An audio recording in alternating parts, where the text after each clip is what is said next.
Now, the Labour Party says a steep decline in the number of local bus routes in England is nothing short of vandalism. They say figures show the number of lines has halved since 2011, with over 2,000 services cut since last year alone. The Department for Transport, though, says the analysis is misleading.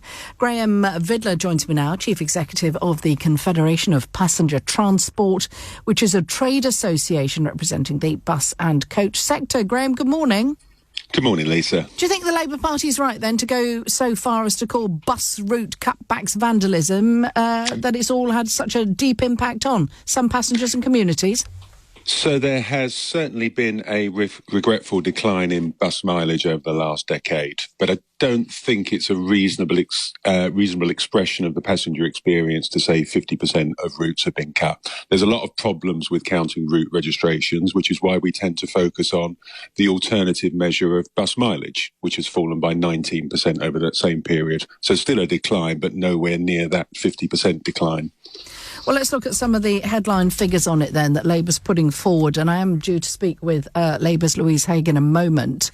It says there were around 8,800 routes in operation during the year to the end of March, down from 17,000 in 2011. Give us a sense then of where cutbacks, if they have happened the most. Is it bigger cities and towns across England, or in more rural places where, as we all know, axing passenger services can have a real impact, certainly on, the elderly and even children wanting to get to school?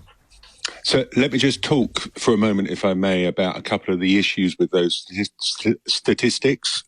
So first of all, operators in recent years have been tidying up their route registrations. So whereas previously you might have had a route served by bus 2 and bus 2A and bus 2B, they've often simplified that into one single route 2. That counts as 3 routes falling to 1 in these statistics. And secondly, the tables themselves that underlie the statistics have a footnote with them saying that before 2019-20, routes were often double counted. They were counted once for each local authority area that they crossed into. So that meant that the number of routes was very much overstated before 2019.